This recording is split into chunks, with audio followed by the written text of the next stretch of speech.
Powerfully Imperfect with Coach Whitney and Coach Kevin. Excited to be here.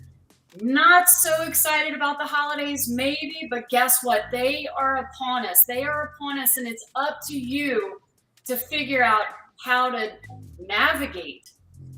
You're going to find out that in family, 1+1 has to equal 1. And then other times, 1+1 has to equal 3. Almost never does 1+1 get to equal 2, which is what we expected when we got into marriage and thought that this would be easy. The holidays are a time when we get pulled, pinched, squished, squashed, stretched, in every which way, especially if you're in a blended family. So you can hear all about that and more, and some tactics to deal with that as we come around.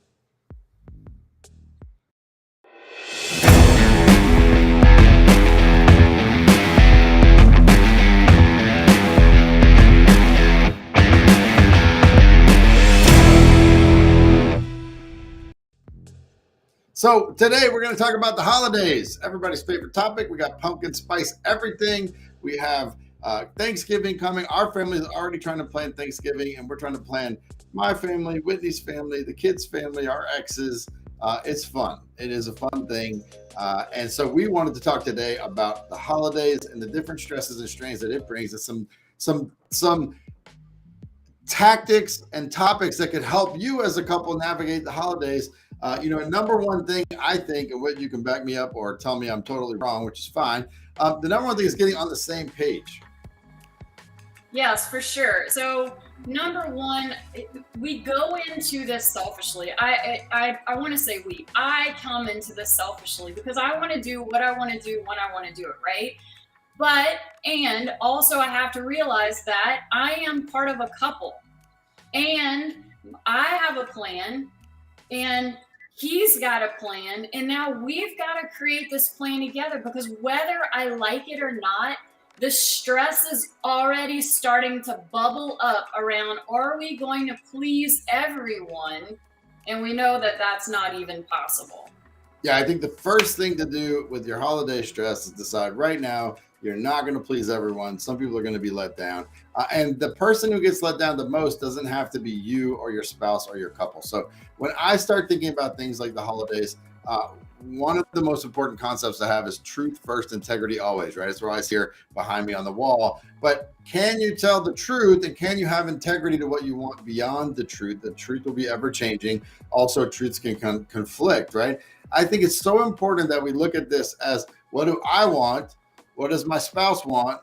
And then what do we want together? This is one of those places in a couple where 1+1 equals 3, right? Because we have created a relationship together. Here's the funny thing. The most important aspect of us is the relationship, not us as individuals. Now, that's pretty controversial, but why? Well, because we agreed to that. We agreed that, hey, we're going to make each other a priority. So our relationship needs to be a priority. It doesn't mean that we don't have our individual lives. It doesn't mean that we don't help and grow ourselves individually. But to say I have to grow myself or the relationship will, I have to put myself first or the relationship won't thrive is totally backwards. We got to put the relationship first. That being said, we have to honor ourselves. So when I say 1+1 equals 3, what I mean is, hey, what do I want for me? What does Whitney want for her? And then what do we want as a couple, which is really a third thing. And we want to honor all three of those things. Nobody's right, nobody's wrong. And frankly, nobody's going to get exactly what they want more than likely, especially with the blended family that we have. Well, and I think something that was hard for me this past couple of days as we've been navigating our plan together is being honest about what I want and just saying straight up front, this is what I want. And I understand that I may not get everything that I want, but I think a lot of times what happens, and I know this has happened for me, is that I pretend to want what Kevin wants instead of just actually verbalizing, hey, no, this is really what I want. And sometimes I'm surprised that he's actually agreeing with what I want, and that's what he wants to do. But it's taking the courage to stand up on my side of the relationship and say, hey, this is what I want. Yeah, and I think there's not a harm in saying what we really want, even if we know we can't get it. And that's very important, because a lot of times we think, well, what I want, here's what I want for this holiday season. I don't want to go anywhere. I want to get my truck, I want to put a tent on the back, and I want to camp at the beach for 3 days with me and Liam and Whitney, and that's it. I don't want to see anybody. I'm not going to get what I want. Not least of all because we've already committed to go see family. But what I really want is to do nothing. And expressing that has value, because even though that's not what we're going to do it, Whitney knows where I am. She knows what I want. And we can kind of build from there. Like everything that's not me, you, and Liam on the beach with possibly a pizza, but that's super optional, is beyond what I really want. And I think that's important. If what you really want is that, I want to do nothing, cool. Go ahead and admit that, because then we can build from in integrity. I mean, Whitney, what do you want this holiday? Well, at first I wanted that, and then changed my mind because I started missing family. And what better time to spend with family than around the holidays? So I created something in my mind that I thought was simple. And then you add on our adult daughter is coming in from out of town, paid for by a different set of family, a different grandma, and now we're going to see all of the family. And in itself, just sounds really complicated and tiresome, because there was no plan in place. So that was a little frustrating. Yeah, so I mean, once you make plans, then you realize what other people's plans are. We went from just going to be us to, well, we'll just visit Witt's family quickly, just be there for Thanksgiving and head home. Then my whole family's planning something in Louisiana. Turns out they're going to be there a half hour away. We're not going to be the people who are half hour away from all of our family and don't go say hi. And so things got really complicated. So at that point, we have to kind of rely on, okay, here's what Kevin wants. Here's what Whitney wanted. We're not really going to get either of those things, but what are our core values as a family? Who are we? And then let that dictate how we're going to show up to be. Our oldest daughter is now an adult, and she's flying in, of her own accord, to come to this thing. And it's a really weird thing to not dictate her schedule. Like, hey, you're going to come here with us. But that isn't true anymore. So now we're kind of like, well, what are you doing? Here's what we're doing. I think the first thing is be very clear what you want. Second, I think that you make a plan for your family and kind of your default plan before you talk to all the other families, right? Before we talk to my mom, before we talk to Witt's dad, before we talk to Hunter Eve and her plans, is like, hey, what do we kind of generally want to happen? If this went pretty, we're going to be here, we'll be there, we'll spend this much time in these places. Awesome. Here's our default plan. Now let's hear what everybody else is planning. That lets us plan from a place of security with each other, right? Because I think that these conversations go sideways most of the time. If Whitney's planning with her dad and I'm planning with my mom, but we're not coordinating with each other and we don't have some kind of default plan to build from, all that happens is she makes a plan. I will invariably make the same plan because everybody wants to have lunch, right? So we'll both go make a plan separately. We come back and now our plans won't work together. And for some reason, we get angry at one another. But really, that's on both of us for not having a default plan together. Well, it's making the plan and understanding with one another that things will change, right? And being willing to have the sidebar conversation when things do change. But having that base layer of a plan, I know has worked for us in the past, and it will work for us this time. I'm certain of that. And I also know that things can go off the rails when you're dealing with several different family members. And something else that's super important that has worked for us is creating boundaries that Kevin and I know about. This isn't for us to go and tell my side of the family what the boundaries are, to tell his side of the family what the boundaries are, and then to tell our adult daughter that's coming in, the boundaries that we have with her as well. The boundaries are for us to create so that if we are in a place that we're overloaded and we don't want to be here anymore, or we want to spend more time in a certain place because we're having a blast, it's for us to figure out, hey, we're going to have this conversation because we've created the boundary together. And I think the failure path with boundaries a lot of times is we tend to want to communicate that with other people. And then I promise you, the second you communicate a boundary with someone else is when they crash through that boundary. Right. So I think also one of the most important things about the holidays, now I got this right in my first marriage. I remember we got married. Some people really were excited we were married. Some people were really down on us getting married. And there was huge families on either side. I was the oldest of 5. She was the middle of 7, like lots of family who wanted to be there. And you realize really quickly planning that marriage, like Not everyone's going to be here, right? And so my thing was, hey, look, we're getting married this time, this day. We want you to be there. But if you're not going to be there, that's fine. We really want you. Here's the invitation. That's it. You plan it, you invite, they show up, they don't, right? Whit and I, when we got married, totally different. We ran away to Corsica, did that on our own. I'm proud of that. Nobody was even invited, which again, I really liked. But here's the deal. When it comes to the holidays, one of the things that you got to be willing to do is let everybody else handle their business too. Hey, you're going to have to make compromises. One of the things we want to talk about today is what happens to the holidays with blended families. And we'll get to that in a minute. But everyone's got to be willing to, handle their own business. And it's really strange. Like Hunter Eve, our oldest, is now having to handle her. I called her. I said, hey, look, here's kind of what we're thinking. She's like, well, my Grammy paid for my ticket, so I want to be with her all the time. I said, hey, that's cool. You got to do your thing. Just know here's where we'll be.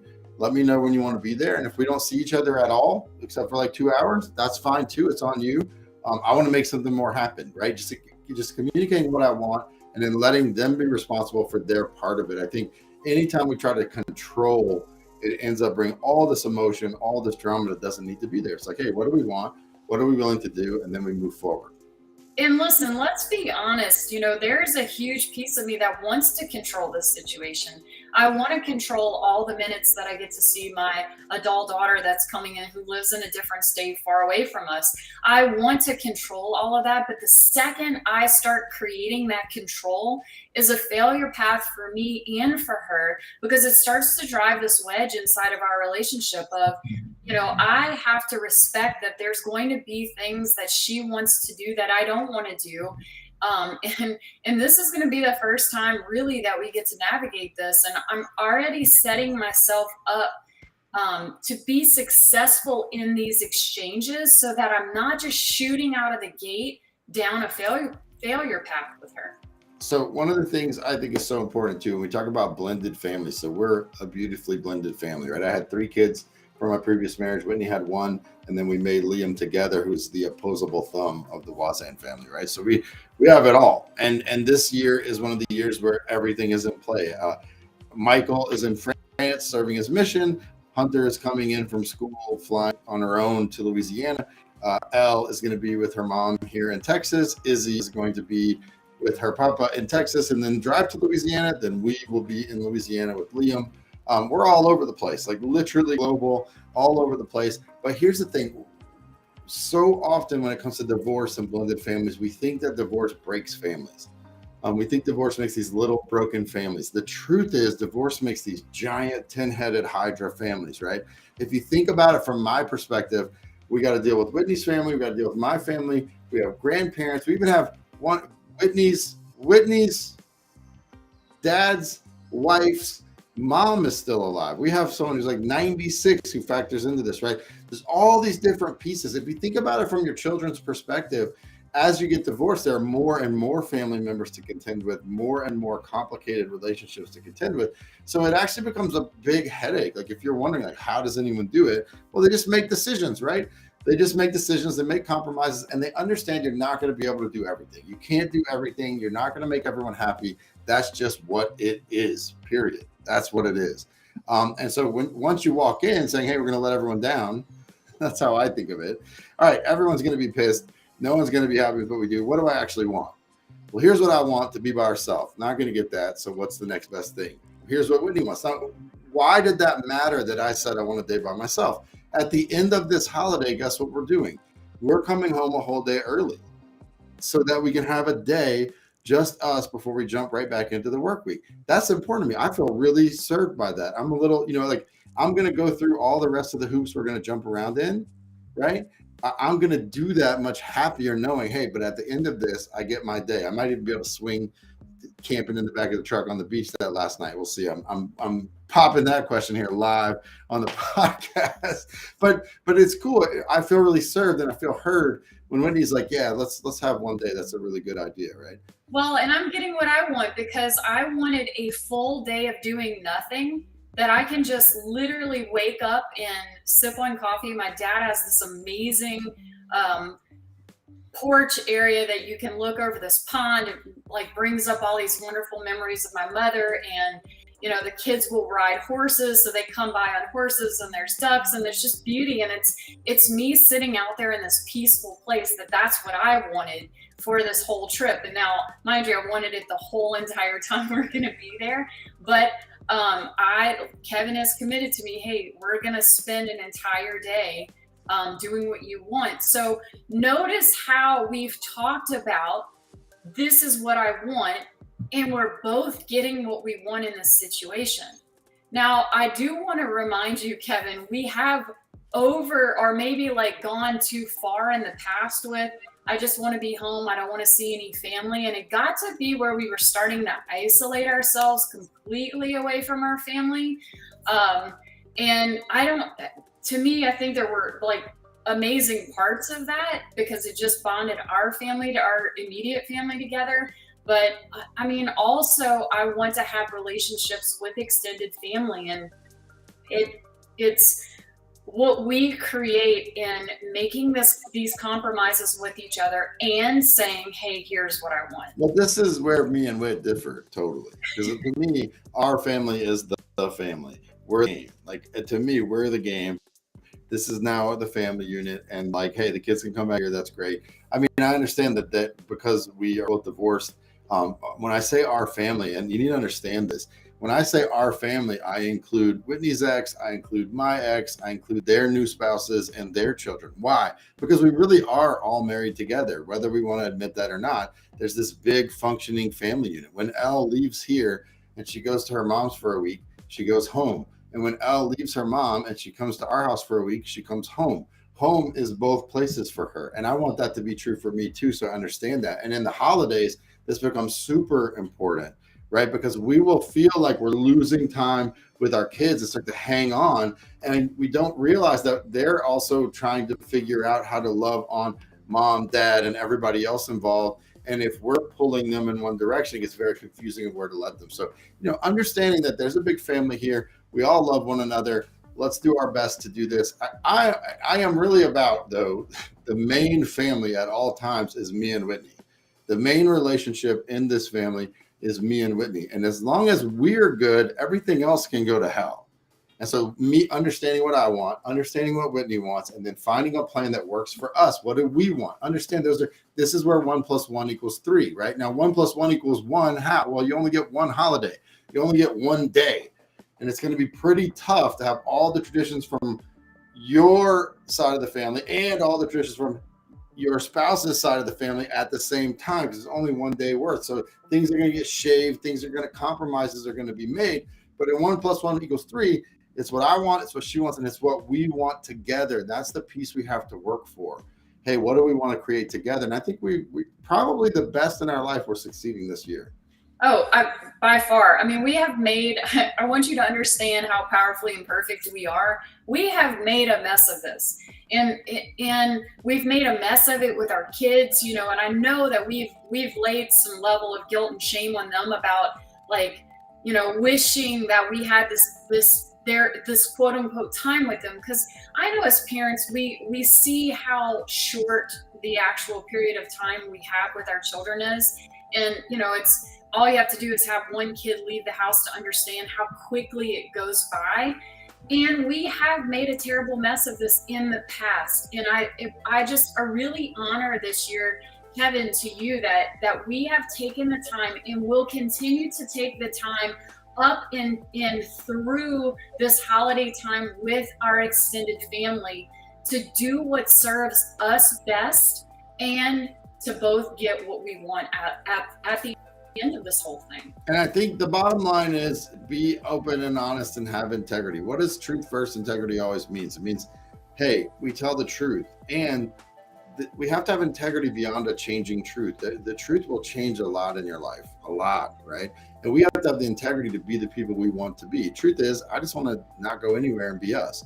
And in integrity, though, I want our family to thrive. And I see Whitney's point that, hey, having these connections with the extended family and holidays is better.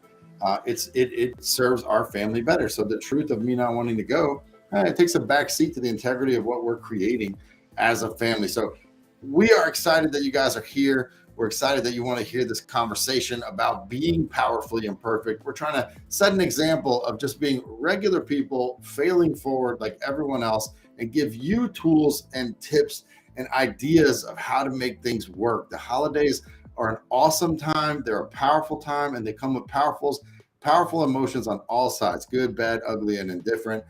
And we are here. If you want some help, if you want to talk, we're here. Reach out to us. We'd love to hear from you about your experience and anything we can help guide you through this holiday season. Start with a powerful conversation, guys.